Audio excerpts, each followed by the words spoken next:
du soir est là exclu pour TPMP à 20h52 puisqu'on va revenir sur le drame de Crépol. On se rappelle un Thomas, 16 ans. D'ailleurs, c'est son anniversaire aujourd'hui, Thomas. Il aurait eu 17 ans. Exactement, qui a été poignardé. Alors, pourquoi ils m'ont mis... Alors, à la sortie d'une fête de village, 9 suspects ont été interpellés et rapidement, ce drame a pris une dimension politique, vous l'avez vu. Et ce soir, on a maître Romaric Château, avocat de l'un des suspects, qui vient nous voir, qui va nous donner sa version. Vous pourrez bien sûr lui dire ce que vous pensez. Hein. Et puis, il y a Reda aussi qui va venir nous voir. Vous savez, Reda. Vous connaissez Reda, notre ami Bellage, porte-parole unité SGP Police Île-de-France. Parce que il a des infos, comment les identités et adresses des suspects ont-elles pu être rendues publiques. Ça, il va nous dire comment, parce que ça, c'était un gros sujet. Regardez, petit récap, ils sont avec nous. Ça, c'est du lourd. C'est parti. Il y a un peu plus de 2 semaines, la France découvrait avec effroi le meurtre de Thomas, 16 ans, tué alors qu'il était à une fête de village.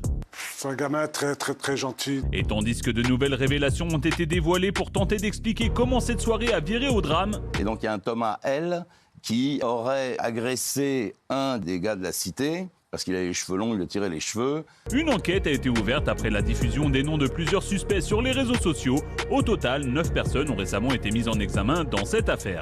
Nous souhaitons effectivement que le coupable soit démasqué le plus rapidement possible. Meurtre de Thomas à Crépol, l'avocat de l'un des suspects s'exprime ce soir dans TPMP. Merci maître Romaric Château d'être avec nous. Merci beaucoup d'être là, c'est important pour nous de vous avoir, on entend tellement de choses, et on aimerait avoir votre version également. Reda, Bellage, porte-parole unité SGP Police Île-de-France, on a des questions à vous poser. Reda, merci d'être là. Comment les identités et adresses des suspects, déjà, elles ont pu être rendues publiques? Alors, je ne peux pas vous donner la réponse, j'ai pas la réponse, mais il y a des éventualités. Soit des journalistes qui ont eu, par leur réseau, parce que vous savez qu'il y a des journalistes qui sont proches des services de police ou de gendarmerie, soit via le parquet, soit, comme on en discutait en coulisses, il m'a dit que non, mais moi, les avocats aussi ont accès au dossier. Apparemment, là, c'était avant l'accès au dossier. Mais en tout cas, il n'y a pas forcément, c'est pas forcément les forces de l'ordre qui ont accès ou qui ont pu communiquer, en tout cas, les identités. Il n'y a pas eu forcément violation du secret de l'enquête par certains policiers. Voilà, pas forcément. Et surtout que là, on parle de policiers et l'enquête a été confiée à la gendarmerie. Qu'est-ce qu'il y a, Gilles? Reda, une des hypothèses quand même, c'est une fuite des enquêteurs envers potentiellement un ou des influenceurs ou réseaux d'extrême droite qui après auraient utilisé ça. Donc il est très possible quand même qu'à l'origine, un de vos collègues ou un gendarme soit l'auteur de la fuite. C'est possible, mais comme vous dites, c'est éventualité. Oui. Donc, toujours pareil, il faut attendre l'enquête. En France, je viens souvent sur ce plateau, les gens veulent tout de suite les réponses, veulent tout de suite comprendre. Mais c'est très difficile en fait. Et des fois, on condamne, des fois aussi tout de suite, soit les auteurs présumés, soit... des fois, il y a des victimes présumées, ce qui n'est pas le cas de Crépol. Mais voilà, Crépol, les versions changent, mais en même temps, c'est très médiatisé. Chaque média, des fois, a une version différente. Nous, les policiers, on est là, ou les gendarmes, on est là juste pour faire notre job et essayer de faire avancer l'enquête au maximum. Voilà. Pourquoi vous avez quelque chose à ajouter, Gilles? Non, mais c'est vrai que c'est la grosse interrogation, parce que je vois Reda sourire. C'est vrai que ça aurait pu être extrêmement dangereux. Je ne sais pas si Maître est d'accord avec moi, mais ça aurait pu être extrêmement dangereux que des noms-fuites, des noms de mineurs. Il y aurait pu avoir une vendetta après. Ils auraient pu être menacés. Alors, pour le coup, il faut en tout cas que l'enquête montre exactement le mécanisme de la fuite. Il va y avoir une enquête, mais symboliquement parlant, je pense qu'il est important de souligner que quand l'ultra-droite a fait cette manifestation qui n'était pas autorisée, il y a eu des affrontements avec les forces de l'ordre. Il y a eu 5 policiers qui ont été blessés.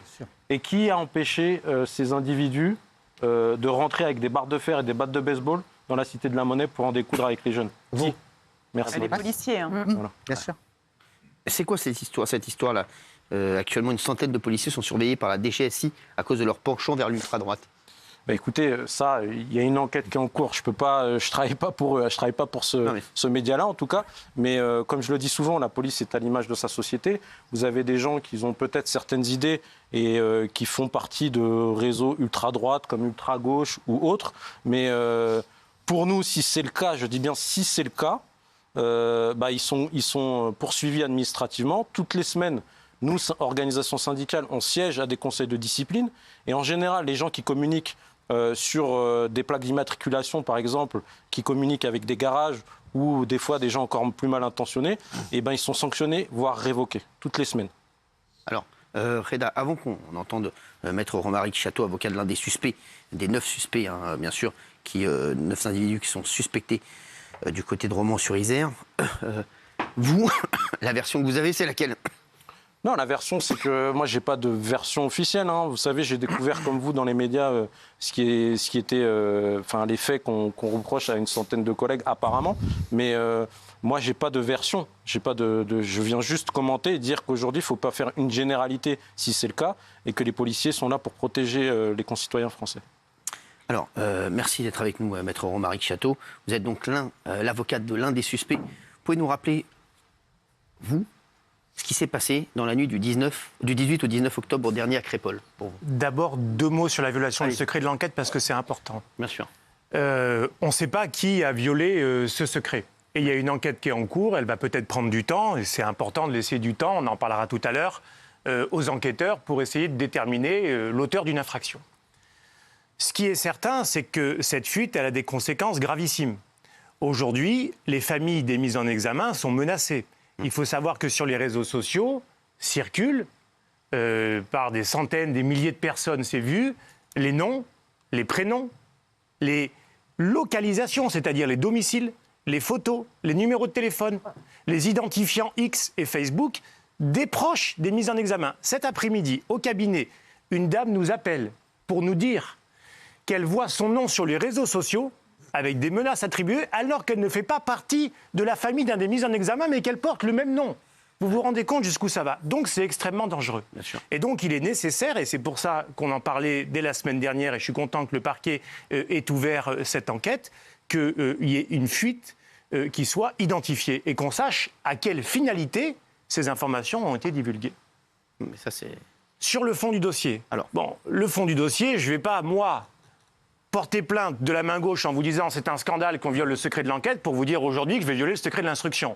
Ouais. Donc ce que je peux vous dire, c'est que je défends un des mis en examen qui conteste avoir porté un coup de couteau ce soir-là. Ce qu'on voit avec l'évolution, et le Parisien, je crois, l'a très bien dit, c'est que c'est une enquête complexe. Et il faut accepter qu'il y ait du temps nécessaire aux enquêteurs pour savoir précisément qui a fait quoi et comment. Oui. On est pour l'instant à environ 20 jours des faits. L'enquête va durer 18 à 24 mois. Bon. Donc c'est simple. Il va falloir être patient. Oui, mais là, c'est vrai que tous les jours, on en parle. Et il y a des gens qui disent que... voilà, il y en a qui essaient de réécrire l'histoire, qu'on ne sait pas trop, que... Gilles, on en est où aujourd'hui? Après, on va poser d'autres questions quand même à Maître Romaric Château, c'est sympa. Alors, aujourd'hui, globalement, on va dire que la thèse initiale de l'expédition punitive comme ça menée contre la soirée, elle est battue en brèche par les premiers témoignages recueillis par les enquêteurs. C'est plutôt une rixe, c'est-à-dire qu'il y avait une soirée... Donc, alors, on a quand même dit ici, on est tombé sur tous les gars qui avaient dit que c'était une rixe. Donc... Vous, aujourd'hui, pour vous, c'est une rixe? Aujourd'hui... Oui, d'après... On n'essaie pas de réécrire l'histoire, comme l'a dit... D'après tous les témoignages quand même des enquêteurs, il y a plutôt l'idée d'une fête qui dégénère, avec la présence de jeunes de Romans-sur-Isère, 4 qui étaient déjà à l'intérieur, qui étaient venus... pour un avec un couteau, il faut le dire, que le vigile avait désarmé. Ça, c'est très important. Ah oui. Les autres jeunes de Romans-sur-Isère restent dans leur voiture. Ils sont là, dans des voitures. Ils boivent de l'alcool. Ça, c'est sûr. Et ils sont armés. Non, mais déjà ton histoire... Excuse-moi, voilà, Raymond, on arrête. Non, mais écoute-moi. C'est dingue, excuse-moi. Oui, c'est dingue. Écoutez, excusez-moi, maître. Hein, mais excuse-moi. Excuse-moi, une soirée avec un couteau et des mecs qui attendent dehors. En train de s'accuser avec des armes. Mais moi, je prends pas parti, Cyril. Non, mais qu'est-ce que t'en penses? Il relate les faits, mais quand tu relates les faits, c'est quand même curieux d'aller dans une fête. Oui. De 4 dedans déjà, un qui veut rentrer avec un couteau, tu vas pour faire la fête ou je sais pas. Non mais justement, est-ce qu'on n'essaie pas de réécrire l'histoire? Non, là je pense que là, avec cette version-là, Cyril, quand on dit qu'ils sont venus avec des couteaux, on est honnête. Ouais. Et ils se sont heurtés après un clash entre 2 personnes à l'intérieur de la soirée. Ces 2 personnes sont sorties dehors et là les 2 bandes se sont affrontées. Et ce qui est vrai, c'est que on va dire que les rugbymen, eux, se sont battus avec leurs poings et les jeunes de Romans-sur-Isère avaient des couteaux. Et le jeune Thomas a été poignardé à mort. Oui. Voilà. Ça, je pense que c'est une présentation, je ne sais pas si Maître est d'accord, c'est une présentation assez factuelle de la soirée, mais qui n'exonère pas de responsabilité les jeunes de Romans-sur-Isère. Bon, se transporter avec un couteau, c'est un délit. Donc il n'y a pas de débat là-dessus. La personne qui est venue avec un couteau, elle doit être condamnée. De même, la personne qui a porté le coup mortel ou celle qui a porté des coups pour tenter de tuer une personne, elle doit être condamnée aussi. Il n'y a pas de débat là-dessus. Mais tout le monde est d'accord. Tout le monde est pour la justice. La question est de savoir Qui a fait quoi précisément? Bon, on a eu très rapidement dans les médias des déclarations des politiques qui ont tiré des conclusions sur un dossier qui est en cours de construction. Non, mais, maître. C'est ça le problème, si vous voulez. Quand on entend aujourd'hui des gens, alors qu'il y a quand même un garçon de 17 ans aujourd'hui, c'était son anniversaire aujourd'hui, qui est mort, et on entend aujourd'hui, quand j'entends différents médias, excusez-moi de vous dire ça, on a l'impression que c'est Thomas le méchant dans l'histoire. Excusez-moi, c'est ce que j'entends. Mais il faut quand même avoir beaucoup d'humilité pour commenter en direct, comme on l'a fait nous, un fait divers, alors qu'on n'a pas encore tous les tenants et les aboutissants. Il y avait des dizaines et des dizaines de personnes. On a tendance à oublier qu'il y a un garçon de 17 ans qui est mort. Je suis désolé de vous dire ça. Et aujourd'hui, moi, quand j'entends et Thomas, il a fait ça, et Thomas, il a dit ça, et Thomas, je suis désolé. On est obligé de savoir ce qui s'est passé quand même excusez-moi. précisément. Mais il peut avoir mais il faut qu'on connaisse le déroulé des faits. Oui, mais tu viens pas. Même si la réalité, c'est qu'il y a non, mais arrêtez. Raymond. Nous, on était dans l'émotion. Bien sûr. Dans les fêtes de village. Si les mecs, là, de Romans-sur-Isère, ils étaient venus avec leurs poings, il y a une bagarre, un coup de poing, deux coups de poing. Comme il arrive partout dans les villages, chacun rentre chez soi, chacun va dormir. Ce qui a déconné, là, c'est les faits, comme nous le disent Gilles, comme nous dit monsieur l'avocat, c'est que des mecs attendent dans une voiture avec des armes, un qui essaye de rentrer avec un couteau, t'as des mecs qui se battent avec des couteaux, qui tuent un jeune. Et après, nous, on doit pas être dans l'émotion. Moi, je suis désolé. On est obligé de s'offusquer. Moi, je suis désolé de vous dire ça. Mais quand j'entends le récit de certains médias, excusez-moi, je suis désolé. On entend aujourd'hui le récit sur certaines chaînes et certaines radios. On dirait que c'est normal avec des couteaux. On dirait que Thomas... c'est de sa faute, excusez-moi. Je suis désolé, moi je me mets à la place des parents de Thomas, à qui je pense très fort tous les jours en ce moment, et vraiment je leur redis, voilà, comme je suis à fond avec eux. Moi je vous dis, les parents de Thomas, vous vous rendez compte quand ils entendent toute la journée les chaînes là sur lesquelles on dit c'est Thomas limite qui est le responsable non mais c'est fou. Quand on vient avec des armes blanches et avec une lame de 24 cm, c'est qu'on veut en découdre. On veut blesser, au minima blesser quelqu'un. En tout cas, comme a dit Raymond, c'est une bagarre. On vient pas pour draguer, non, on vient oui, mais pour vous attaquer. voyez bien que c'est pas la même chose de venir avec une lame, et c'est prémédité parce qu'on veut tuer des Blancs, comme on a dit au début, une expédition punitive pour tuer des Blancs. C'est pas la même chose qu'une bagarre, certes avec un couteau, et ça c'est inadmissible, et Thomas est la seule victime dans cette affaire-là, juste parce que ça s'est mal passé et que finalement le mec a été planté. Attendez qu'on ait l'enquête parce que les mecs qui attendent dehors, etc. La vérité, elle est peut-être un petit peu entre les deux. Je pense que le déroulé des faits, il n'est pas tout à fait clair. On ne sait pas encore qu'est-ce qui se passe avec cette fameuse voiture qui arrive après. Est-ce que ce sont des gens qui attendaient ou est-ce qu'on a la certitude maintenant qu'il n'y a pas un autre véhicule qui est arrivé un peu plus tard dans la soirée? Ce qu'on avait dit au début. Il faut accepter. Ce que je veux dire, c'est qu'entre l'hypothèse de la bagarre et l'hypothèse déjà, il y a une de jeunes qui sont venus a posteriori, peut-être que la situation elle est un peu entre les deux. On ne le sait pas encore. Peut-être. Moi, je n'ai pas aujourd'hui de conclusion à vous apporter. La certitude, si vous voulez, c'est que la souffrance de la famille, tout le monde la comprend. Et l'émotion que vous témoignez, chacun l'entend. Et c'est normal. Et personne n'a dit, en tout cas moi j'ai pas entendu, que Thomas pouvait être coupable de quoi que ce soit. Quand on entend certains médias, c'est devenu, j'ai entendu l'édito de Patrick Cohen, bon, il n'était que lui, qui disait, voilà, quand tu écoutes son édito, tu as l'impression qu'il dit, voilà, qui dit, voilà, c'est Thomas, là, en limite, Thomas, voilà, il a bien cherché. Mais non seulement il n'ose pas dire ça, il a bien cherché. C'est ce qu'il sous-entend, clairement. Il dit que et quand on entend parler de rixes, pardon, mais on pense à une querelle, on pense à une petite bagarre, on parle d'un jeune homme qui est mort et qui a perdu la vie, donc il n'y a pas de débat là-dessus. Et quelqu'un qui vient avec un couteau à une soirée, ça témoigne d'un caractère prémédité tout de même, en tout cas de. Non, c'est pas nécessairement un caractère prémédité, parce qu'il y a des gens, on les voit, ils sont jugés chaque semaine au tribunal, qui se promènent avec un couteau dans leur voiture, dans leur poche, etc. Ils n'ont pas forcément l'intention de tuer. C'est pas parce qu'on a un couteau sur soi qu'on va tuer une personne. Mais il ne faut pas se transporter avec un couteau. On est bien d'accord là-dessus. La question qui se pose, et c'est pour ça qu'il faut être prudent, c'est qu'encore une fois, l'enquête, elle va être longue. Aujourd'hui, on a des éléments qui sont importants. Le procureur l'a rappelé. C'est les témoignages. Il y a beaucoup de gens qui ont été auditionnés. La difficulté, c'est laquelle? C'est que ça s'est passé à la fin de la soirée, 2h du matin. Probablement des gens alcoolisés. Voilà, vous avez compris. Beaucoup de gens ont participé à la bagarre. Donc évidemment qu'il y a du stress. Il y a une situation qui est subjective. Et donc, il n'y a pas des témoins extérieurs, sereins, calmes, qui peuvent dire de manière objective ce qui s'est passé. Donc on a des témoignages contradictoires, c'est ce que nous a dit le procureur de la République. Ensuite, l'enquête va continuer.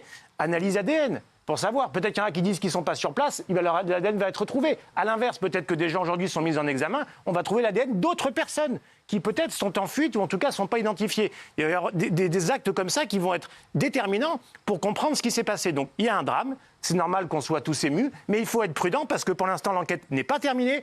La plupart des gens qui parlent du dossier n'ont pas accès au dossier, donc c'est quand même compliqué de parler d'un livre quand on ne peut pas l'ouvrir. Et donc c'est pour ça qu'il faut être extrêmement prudent. Ça n'enlève rien au caractère dramatique de ce qui s'est passé. Guillaume. Est-ce que vous ne croyez pas que les gens dont parlait Cyril, qui en quelque part minimisent les faits, le font dans un but politique et en fin de compte ne s'intéressent même pas à l'affaire, mais uniquement pour faire de la récupération politique? Moi, je suis avocat, je ne suis pas aujourd'hui là pour faire de la politique. Mais ce que je comprends, c'est que quand j'écoute les uns et les autres, j'apprends plus sur leurs opinions politiques que sur la réalité du fond du dossier. Et donc, il y a une instrumentalisation du dossier qui peut être d'un côté et de l'autre. Mais en tout cas, aujourd'hui, il faut être prudent. Donc, il y a une enquête, et cette enquête, elle est plutôt efficace. Aujourd'hui, vous avez quand même 6 personnes qui sont incarcérées. Oui. On ne sait pas combien de personnes avaient un coup de couteau, avaient été armées d'un couteau. Donc c'est pour ça, si vous voulez, que quand je vois notamment les manifestations pour la justice, dont on a parlé tout à l'heure, à Romans-sur-Isère, heureusement les forces de l'ordre étaient là pour les interpeller avant que ça vire au drame. Parce qu'encore une fois, les adresses des familles sont communiquées par les réseaux sociaux. Les familles, aujourd'hui, doivent déménager pour être en sécurité. Donc on voit bien qu'il y a là, si vous voulez, une effervescence qui nuit complètement au bon déroulé de la justice. Donc la justice, je pense qu'elle avance plutôt favorablement. Il y a une enquête qui s'est passée extrêmement rapidement. Beaucoup de gens interpellés, déjà beaucoup de gens auditionnés. 6 qui sont mis en examen, 3 sous contrôle judiciaire. Maintenant, il faut être prudent. Est-ce que c'est une provocation qui vire au drame? Ça semble plutôt être l'hypothèse, pour l'instant, privilégiée par le procureur de la République dans ses communications. Excusez-moi, provocation qui vire au drame, là, c'est vous qui réécrivez l'histoire. Altercation, excusez-moi, altercation qui vire au drame. D'accord, parce que provocation, non. Pas de altercation qui vire au drame. Alors, je précise simplement, vous parliez de mise en examen, et Cyril, pour aller dans votre sens quand même, les mises en examen, c'est meurtre en bande organisée. C'est pas des mises en examen pour Rix, c'est meurtre en bande organisée. Alors là, on voit qu'il y a... client, est-ce qu'il est mis en examen pour meurtre en bande organisée? Tous ceux qui sont mis en examen sont mis en examen pour meurtre en bande organisée. Est-ce qu'il reconnaît sa participation au fait? Il reconnaît qu'il est sur place. Lui, il a participé à la soirée. Il y a été pendant 1 heure, 1 heure et demie, 2 heures. Et on voit bien là qu'il n'y a pas de préméditation. Vous n'allez pas à une soirée avec votre téléphone personnel, avec le véhicule de votre maman, pendant 1 heure, 1 heure et demie pour danser, boire, parler. Non, moi, mon client n'a pas de couteau lorsqu'il arrive à la soirée. Oui, mais c'est pour ça qu'il va falloir faire le tri, si vous voulez. Quand j'entends les Romanais avec des couteaux, non, les Romanais pas avec des couteaux. S'il y a une bagarre, peut-être, j'en ai aucune idée. Il y a une altercation, il y a une bagarre, elle se généralise.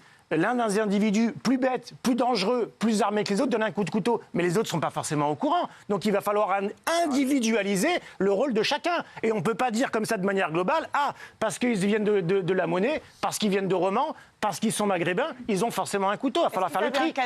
Est-ce qu'au terme de l'enquête... Votre client, il a un casier ou pas? Oui, il a déjà été condamné, jamais pour des faits de violence. Il a aussi le bac, puisque vous me posez la question. Il a également travaillé en tant que frontalier avec la Suisse pour des infractions routières. Donc, si vous voulez, il faut être prudent. Bon, si dans 3 mois, si dans 6 mois, si dans 3 mois... Vous pouvez dire avec certitude qu'il n'y aurait pas de préméditation? Non, je n'ai pas dit avec certitude. Si, moi, j'ai dit qu'il faut être prudent. C'est sûr qu'il n'y aura pas de préméditation. Non, je dis que mon client... Vous dites que ce n'est pas compatible avec le fait que le client était là depuis 1 heure ou 2 heures. Ça me paraît compliqué d'aller à une soirée... avec son téléphone, avec son véhicule, d'y être pendant 1 heure, 1 heure et demie, à boire, à parler, peut-être à danser, peut-être à draguer, alors qu'on sait qu'on va tuer quelqu'un. Bon, moi, ça me paraît contradictoire. Mais l'enquête, on verra ce qu'elle démontre. Moi, je vous dis ce que j'en pense sur des éléments qui me paraissent plutôt logiques. Voilà. Ensuite, si dans 1 mois, si dans 3 mois, si dans 6 mois, on apprend que finalement, l'auteur du coup de couteau mortel ne vient pas de la Monnaie, ne vient pas de Romans, mais d'un village alentour, qui ne s'appelle pas Mohamed Karim, mais Julien Vincent, qu'est-ce qu'on fait? Bon, on voit bien qu'on sera allé beaucoup trop vite en besogne. Et donc, il faut être extrêmement prudent avant de tirer des analyses de société. On est tous bouleversés par le drame. Et c'est pas parce que je suis avocat d'un mise en examen que j'ai aucune pensée pour la famille aujourd'hui.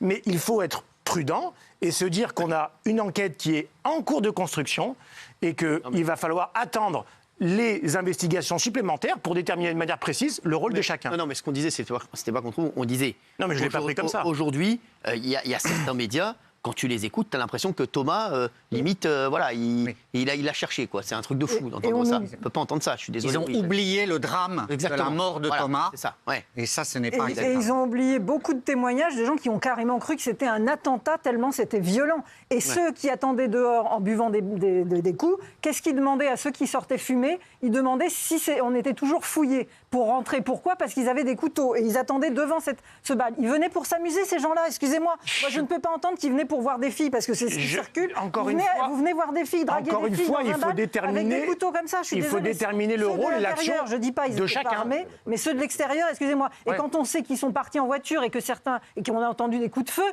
tout ça, on l'entend pas beaucoup, excusez-moi. Donc, alors maintenant, bien sûr, l'enquête commence, mais il y a des choses qu'on entend beaucoup et des choses qu'on entend beaucoup moins. Donc moi, je veux qu'on entende ces choses-là aussi. Ça, je les ai pas entendues. Voilà, parce que moi, je lis tout, les petites lignes et tout ça, mais si vous écoutez la petite musique, c'est une altercation. Vous avez parlé encore une fois de quelle petite la petite musique, c'est là. Regardez, provocation, altercation. Je suis suis désolée. Imaginez le pauvre jeune homme qui a peut-être, c'est vrai, tiré les cheveux de ce.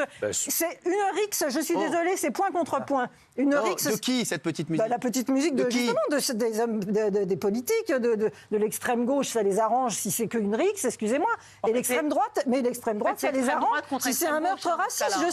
Je suis d'accord. Chacun, c'est hallucinant, je n'ai pas le souvenir qu'un fait divers aussi atroce est divisé à ce point-là. Il y a deux camps, il y a deux versions qui s'affrontent. Il y a juste un jeune homme qui est mort de 17 ans. Et c'est fou, quoi, parce que moi je pense... Mais c'est vrai qu'un déroulé des faits, il n'est pas complet. Je pense juste aux provocations, aux bagarres, ce que peuvent entendre les parents de Thomas en ce moment, le jour d'anniversaire. Mais moi, il faut penser, donc il faut être très prudent, et il faut aussi entendre ça, parce que le vigile, c'est pareil, il y a eu un mort, il y a eu un Thomas, mais il y en a eu un autre qui a échappé à un coup de couteau dans la gorge parce que le vigile, vous savez, le vigile a été blessé à la main. C'est parce qu'il a mis sa main devant et on visait sa gorge. Donc les rixes comme ça, excusez-moi, les rugbyman, une chose est sûre, c'est qu'aucun n'avait un couteau. Ça, on en est sûr. Donc voilà, donc moi je pense qu'il faut rétablir les choses. Et ce qui est terrible dans le récit de ces certains médias auxquels vous faites référence, c'est les raisons, entre guillemets, l'explication de l'altercation. On raconte dans cet édito que tout serait parti d'une chanson de Jul, Chiquita, et que Thomas aurait traité l'un de Chiquita, et donc que ça expliquerait ce qui s'est passé. La personne que ça aurait déclenché la bagarre, l'altercation, qui aurait provoqué le meurtre. C'est ça, c'est ça. Bien sûr que c'est ça. C'est un autre Thomas. Mais oui, il y a deux Thomas différents dans la soirée. Pardon, mais à quel moment ça explique ou ça justifie ce qui s'est passé? Mais à aucun moment, en fait, personne n'a dit. Mais il n'y a jamais de bonne raison de se battre. Il n'y a jamais de bonne raison de donner un coup de couteau à un autre. Donc ça, c'est acquis. Personne ne peut penser le contraire. Pourquoi mettre en avant ce genre de détails complètement inutile? C'est une enquête, en fait. Comment? Pourquoi mettre en avant ce genre de détails complètement inutiles, comme si ça justifiait presque ce qui se passait? Mais non, pas du tout. C'est pour dire qu'il n'y a pas de préméditation, qu'il n'y a pas des gens qui sont allés là-bas pour tuer, et que c'est parce qu'à un moment, comme ça arrive souvent, on l'a vu au 14 juillet, on le voit dans des fêtes de village, on le voit dans les férias, on le voit entre supporters, que l'alcool, les égos froissés, et ben vite on arrive au coup de poing et parfois au coup de couteau. Merci. Non, juste ce qu'on veut dire aussi, c'est pour moi, ceux qui ont tort, c'est ceux qui avaient les couteaux. Si ça avait été les rugbyman qui avaient eu les couteaux, pour moi, c'était les rugbyman les fautifs. Et aujourd'hui, c'est Thomas qui est mort aujourd'hui. Je suis désolé. Voilà, donc on ne vient pas avec une soirée avec des couteaux, c'est tout. Il n'y a même pas de débat. Pour moi, c'est vraiment, il faut s'arrêter là et terminer. En tout cas, on pense fort à la famille de Thomas parce que c'est son anniversaire aujourd'hui. Merci en tout cas, maître. Merci. Merci à tous. Tout de suite, Montjuil sur C8.